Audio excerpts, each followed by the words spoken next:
Hey guys, I'm going to be doing a little mini video series on exercise selection. This first video is going to be about compound exercises versus isolation exercises.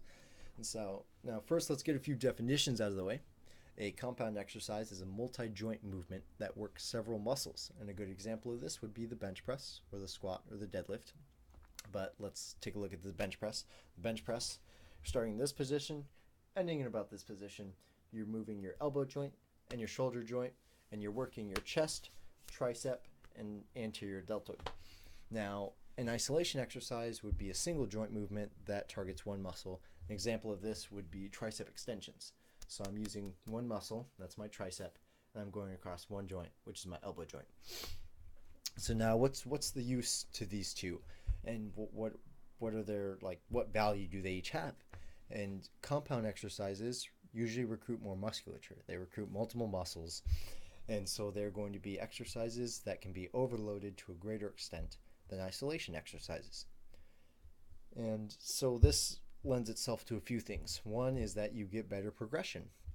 It's going to be much easier to add 10 pounds to your bench press than it is going to be to add 10 pounds to your curl. It's going to be much easier to add 10 pounds to your squat than it is going to be to add 10 pounds to your leg extension. And so one main factor of hypertrophy and strength is progressive overload. And so if you have more progressive overload, you're generally going to get a bit more hypertrophy and a bit more strength than isolation exercises. Now, the downside to compounds is that they're more fatiguing and you can't really target a specific muscle.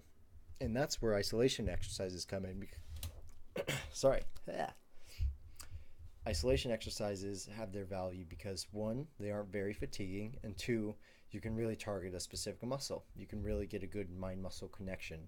And a study by Dr. Brad Schoenfield in 2017 showed that people who trained with a mind-muscle connection were actually able to grow their muscles more than groups who didn't train with a mind-muscle connection. And I believe just some of the examples used was like the biceps on the group that had more mind-muscle connection had like a 40% increase versus 40% increase over what the group who trained without a mind-muscle connection had. And so that's a big difference, but that's also that's what isolation exercises are for. You can really feel a certain muscle moving. You can really feel it contract versus compound exercises where if I'm doing a bench press, I'm feeling it kind of everywhere. I'm feeling fatigue everywhere across my upper body, chest, triceps, shoulders. So it's really hard. You can't really target any one of those muscles. So the benefit of that is that if you're doing curls and you go from curling 20 pounds to curling 40 pounds over 3 months, your biceps have gotten bigger and stronger. Now, say you're doing an exercise like chin-ups, which includes the biceps, but the main mover is going to be your lats. Say if you did chin-ups over 3 months and you increase the amount of reps you could do, the amount of weight you could do it with, you're very likely to have a bit bigger biceps than when you started, but probably not to the same extent that you would by increasing curls from 20 pounds to 40 pounds, just because the biceps are a secondary mover in that exercise. So most of the weight gained, if you were gaining weight, most of the muscle gained by doing chin-ups is probably going to go to your lats. You'll probably get a little bit to your biceps.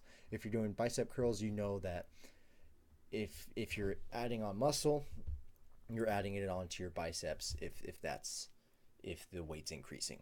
Now, how do you kind of put these exercises together? Obviously, compounds have their benefits of being just a great bang for your buck exercises. These are exercises that are also very fun to do. Usually it's fun to go heavy on bench press or squats or deadlifts. It's fun to really push yourselves in those movements. So how do you balance that with the fact of isolation exercises, in that they're really good with having a mind-muscle connection, and they're really good with also filling in gaps of volume and targeting specific muscles, which you can't really do you can't target specific muscles with compound movements. Well, first let's talk a little bit about compound movements. They should always be done first. There's a few exceptions, like with specialization phases, but that's something I'll touch on in the next video. But compound movements take a lot more effort than isolation movements. And for that sole fact, you should do compound movements first. They're going to recruit the most musculature, and they're going to be the hardest exercises. Isolation movements are good to fill in gaps of volume. Just as an upper body day example, say I have the bench press, I have a lat pull down, doing bench press, lat pull downs, then I'm doing maybe another pressing variation, doesn't matter too much. And then I'm also doing a row, and say the row variation I'm doing is one where I'm starting up here and I'm pulling more down to my hip instead of a row where I start here and end here. So let's say I'm doing a lower row variation. Now, one couple muscle groups that would be lacking in that would be medial delts, which are more so right here, and rear delts. So one good thing about isolation movements is you can fill in gaps of volume.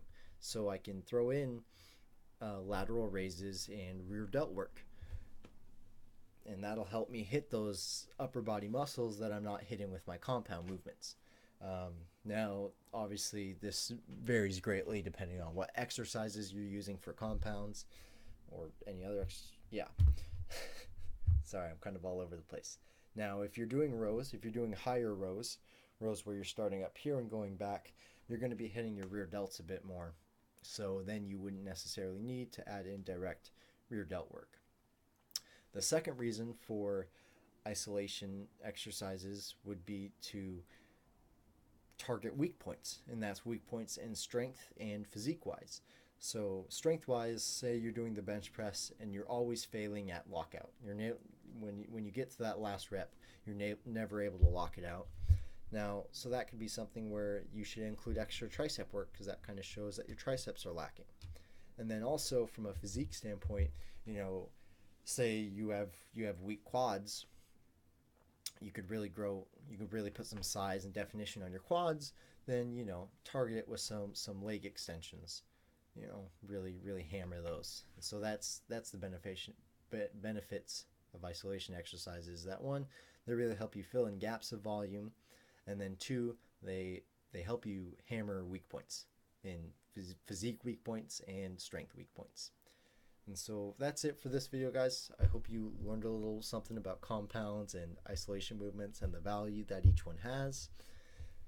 Sorry that I was a bit not incoherent, but I was a bit sloppy. Talking really fast. Mind got in the way of things. I'll practice my next video a bit more, and it'll be a bit better. It'll be a bit more clear, concise. Yeah, I hope you enjoyed this. Stay tuned for my next video. This will be fun. I'm having fun writing these little scripts out, and